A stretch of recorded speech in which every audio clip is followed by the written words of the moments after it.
So, good afternoon, everyone. And the topic allotted to me is to review what these glitazones are as of date.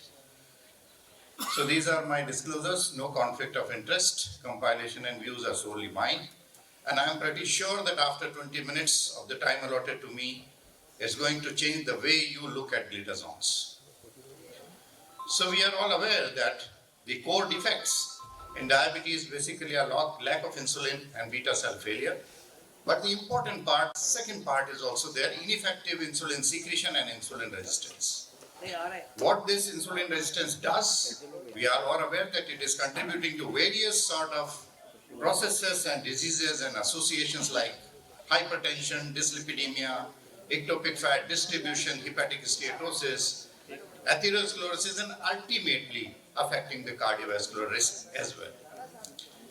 If we talk of the insulin resistance prevalence in India, it's nearly 38% of Indians we have insulin resistance in us. And if we talk of the DEMR and the ICMR, India have recent studies which categorizes and clubs into various sort of groups, the Indian population, diabetic population, then 25.9% of the patients, they are insulin resistant, obese diabetic, and 12.1% they are combined insulin resistance and deficient diabetes. So certainly we need to address to this issue of insulin resistance, and insulin sensitization is something which is very important in the management of diabetes. And thiazolidinediones are the only agents that primarily and specifically target the insulin resistance. It does through the mechanism of PPAR we are all aware about. There are two types, the PPAR gamma, which are present predominantly in adipose tissue, pancreatic beta cells, vascular endothelium, and the central nervous system. And through this, it basically affects the insulin sensitivity, it increases that.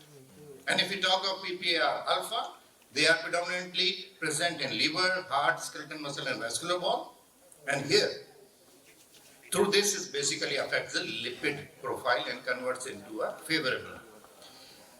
Do all glitazones have similar effect on the PPAR alpha and gamma? The answer is no. Rosiglitazone is pure PPAR gamma agonist, while pioglitazone and lobeglitazone, they also exert PPAR alpha effect, same as fibrate. And there is some difference which is there in the outcomes. We are all aware about the rosiglitazone issue that arose in 2007 and then mandated FDA to go in for all cardiovascular trials, and rosiglitazone basically was then removed. But let us see what happens to the other glitazones. The mechanism of action is basically through the improvement of the target response to insulin without increasing the pancreatic insulin secretion. But this mechanism requires insulin for activity. Activation of the nuclear PPAR gamma receptors influences the production of several gene products that are involved in the glucose and the lipid metabolism. If we talk of efficacy, it can bring down HbA1c to the tune of maybe 0.5 to 1.4%, has favorable effect on the lipid metabolism and favorable effect as far as the atherosclerotic cardiovascular events are concerned. My focus will be here because that is something which is talked about whenever we are talking of pioglitazone, and this basically holds us in using pioglitazone.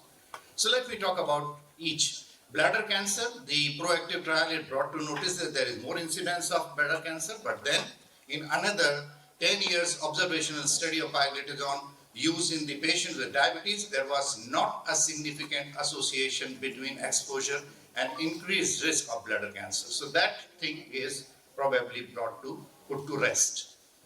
Coming to bone fracture, yes, once again, proactive and other trials, they have shown that there is increase in the fracture risk, more so in females as compared to males. And that is basically appearing after 2 years use of pioglitazone. And the mechanism by which the thiazolidinediones may affect the bone health is not completely understood, but probably we know that PPAR gamma they are representing, as I have already mentioned, in the bone, so probably there is some role through that. But this concern is still present and we have to be careful about it. Then comes to weight gain. We know that the weight gain is something which happens with all glitazones and it is dose dependent.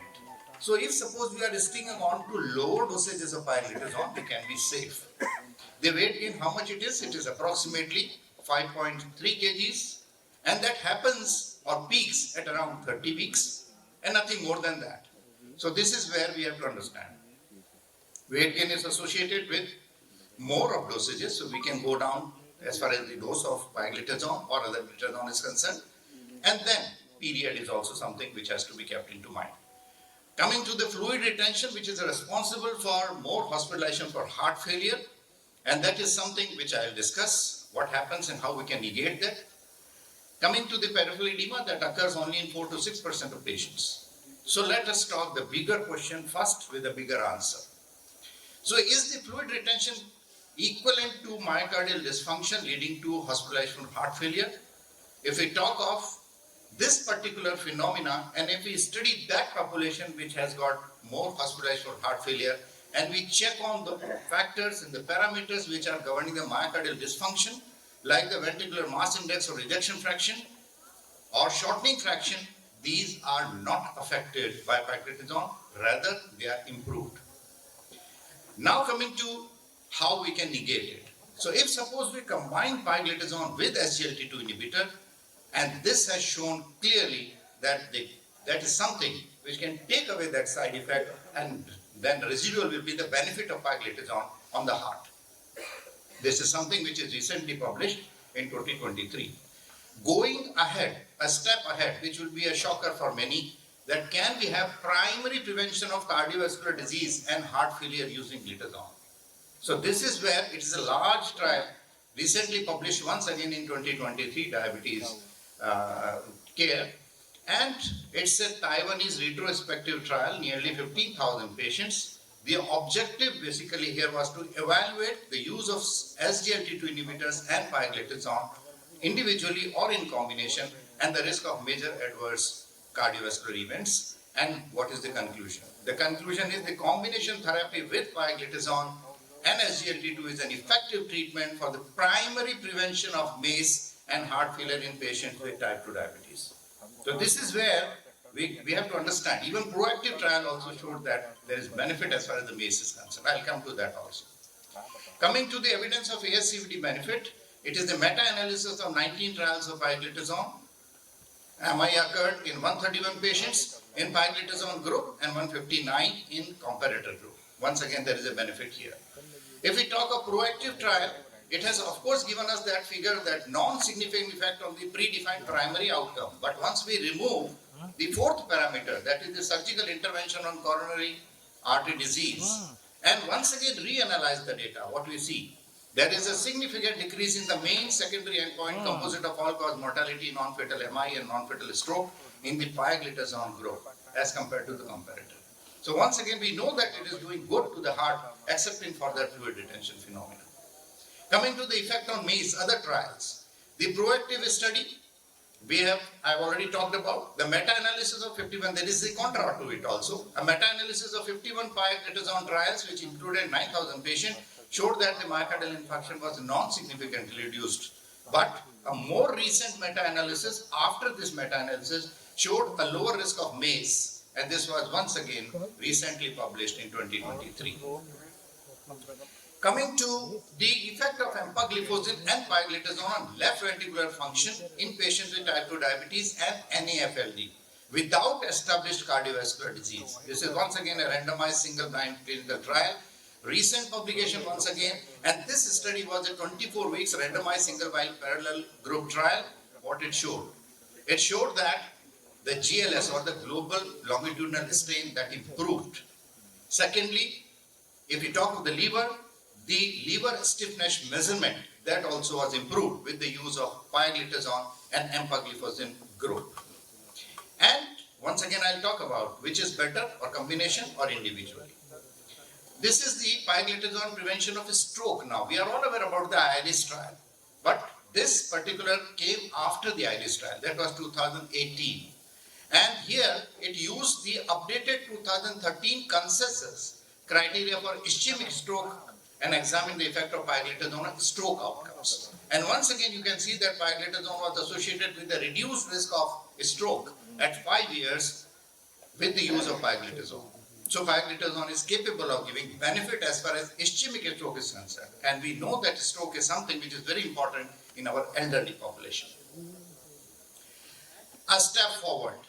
Primary prevention of stroke. That was something which was talking of secondary prevention. Now let us see what is about primary prevention of stroke, which is so very important because we are all worried about that the patient should not die of stroke. This component of cardiovascular disease is many a times not even talked in the major trials as well. So it is once again 13,000 patients, and it's a long trial, 2000 to 2012. The data is published very recently, and you can see that the cumulative incidence of ischemic stroke that was significantly lower in the pioglitazone cohort than in the non-pioglitazone group. And this was the first study to assess the efficacy of pioglitazone for primary prevention of stroke alone in the Asian patients with type 2 diabetes and no established CV disease, but the risk factors for cardiovascular disease were certainly present. And this data has provided evidence that pioglitazone could be administered for primary prevention of ischemic stroke in Asian patients with type 2 diabetes, those who are having some or the other cardiovascular risk factors. So this is where we have to think about. What are the mechanisms then? We have to talk about mechanisms. So there are a lot of newer ways to know the mechanisms of pioglitazone have been used. One of them used in this study is the ratio between the advanced ligation end product and the soluble form of receptor S range. And this has found that pioglitazone was more effective than glimepiride in reducing the age-range ratio after 5 years of therapy as a biochemical marker for endothelial dysfunction. So there are many mechanisms which have been hypothesized as far as the benefit of pioglitazone or glitazones are concerned on the cardiovascular disease or the recurrent ischemic stroke. And they are the decrease in the plaque inflammation and plaque rupture, decrease in the thrombosis and improved microvascular function, the direct effect on the myocardial electrophysiology, ischemia injury reperfusion, cardiac remodeling and neurohormonal activation, and improved pulmonary circulation as well as myocardial systolic and diastolic dysfunction. Everywhere it is shown to have some benefit effect. Another way to know, these are the newer ways of microRNAs, and once again this trial is a randomized double-blind placebo-controlled trial, and it found that there are 5 miRNAs which are down-regulated after the treatment of pioglitazone, and this is something which helps in improving the endothelial dysfunction in the patient. So if suppose I summarize everything, then you can see that pioglitazone is affecting at multiple places. As far as the carotid intima media thickness is concerned, if we talk of inflammation, if we talk of the lipid profile, if we talk of arterial stiffness, if we talk of the blood pressure going down a bit with pioglitazone, and many others. Or whether we talk of redistribution of fat in the body, which are the newer things which we are discussing. So these are the places where pioglitazone is working or glitazones are working, and we have to certainly see that we get those benefits. So what are the additional benefits? Like we got many additional benefits with statins. Effect on blood pressure and CRP. Once again, it is capable of lowering the diastolic blood pressure. It is capable of giving you a significantly reduced HSCRP. So there were studies, there were talks which were talking of how to take care of the HSCRP. So this is another way through which we can talk about this. If we talk of NASH, then Dr. DiFranco is talking a lot about it, that thiazolidines, they are more likely to improve the hepatic histological parameters. And these are ballooning degeneration, lobular inflammation. We know that there are not many drugs which work on the fibrotic element of liver. Dr. Dinesh is going to talk about it after me. And we know that these are the areas where we have to work. These are the newer areas. And pioglitazone or glitazones, they are capable of giving you less of inflammation and maybe some improvement in the fibrosis, which is not seen with other glitazone, but it is seen specifically with pioglitazone, and this is something which is also recently published. Coming to the effect and safety of pioglitazone and metformin combination. Once again, we all know that that is another drug which is acting on the insulin resistance part. But once we talk and compare the usage of these two drugs and singularly, what happens? If suppose we are combining these two drugs, we get even more benefit than alone metformin as far as this benefit is concerned. So this combination becomes a synergistic combination. We talk of PCOD, pioglitazone, once again we know that insulin resistance is something which is in the background of PCOD, and once again pioglitazone is capable of improving the symptoms of hirsutism, acne, and restores normal menstruation and may even restore fertility. Talking of something very different, dermatology. Psoriasis, once again more number of patients they get benefit once they are treated if they are on pioglitazone as well. So there are multiple areas where it has a place. Coming to role in prevention of diabetes. There are several studies they have suggested that we can prevent diabetes from happening if suppose it is put in patients with pre-diabetes. But this is to be clearly understood that the current suggestion is not in favor of using thiazolidinediones for type 2 diabetes prevention. The level is grade 2B and instead the focus should be on lifestyle changes. So this is a caveat which I am mentioning. Once I am mentioning that it is capable of preventing diabetes as well. Then coming to the dose, because this is very critical. So what is the right and safe dose? So mostly what we talk of is 15 milligrams of pioglitazone that is supposed to be safe. And this is the dose which gives you the maximal benefit or the optimal benefit whatsoever you can get with glitazones. So we can be sticking to this dose, not beyond that. Though there are other studies also like there are studies which have talked about even lesser dose than that. So even 7.5 milligrams of dose is something which has been studied and found to be equally effective. So this is the lower dose of pioglitazone. So we can use 7.5 or maybe 15 milligrams. 15 milligrams remain the optimal dose. Coming to the synergistic combinations, 1 + 1 more than 2. And here synergy with pioglitazone and GLP-1 RA. If pioglitazone is used in combination with either metformin or glucagon-like peptides, the fibrosis will most probably be decreased if we are talking of the hepatic fat content. And therefore, in this particular scenario where we are trying to address to NAFLD or maybe NASH or the MASLD, then certainly this is something which should come to your mind. If we talk of combination with DPP-4 inhibitor, it is shown to decrease glycemic variability. At the same time, the durability, if it is used with vildagliptin, there are studies which have proved that the durability of the glycemic control is also better once we are using this as combination. So with all that information, where do we place pioglitazone? So pioglitazone offers an advantage in certain clinical settings. For example, high risk of hypoglycemia because it is not going to give you hypoglycemia, severe insulin resistance, coexisting non-alcoholic steatohepatitis and recent stroke. Lower dosages should be used to mitigate the potential adverse side effects. And certainly we have to remember the contraindications. It has not to be used in patients who are having overt heart failure with significant fluid overload or those who are sitting at a risk of getting fractures and maybe active liver disease, active history of bladder cancer, type 1 diabetes, pregnancy and macular edema. So these are the places where you have not to use pioglitazone.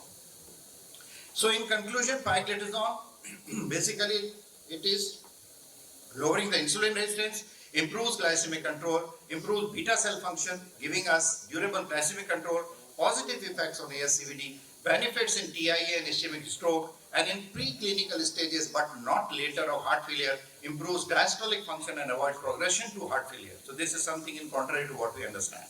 Though suppression of atrial remodeling, it can also prevent incidences of atrial fibrillation, positive impact on NASH and PCOD, positive effect on psoriasis and dermopathies.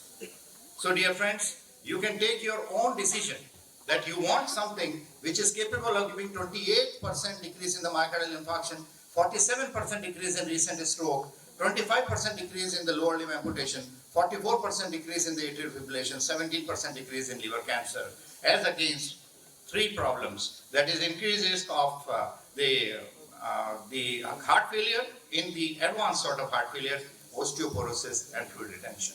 And there is another glitazone which is available now, and that is lobeglitazone, and it is a Korean molecule, but there are head-to-head comparison with lobeglitazone and pioglitazone, and just to briefly mention that these results are non-inferior. That means this glitazone is also similar, acting similarly like pioglitazone. So there is another Indian study also on this by the Sensitize India study. This is also a phase 3 study. Once again, briefly I will mention that the results are once again non-inferior to the pioglitazone. So there are options available to us, and glitazone certainly in Indian context we have to think seriously, and it's a cheaper molecule, and with all sorts of information I provided, probably it makes sense to use it more and more in our population. Thank you so much for your patience.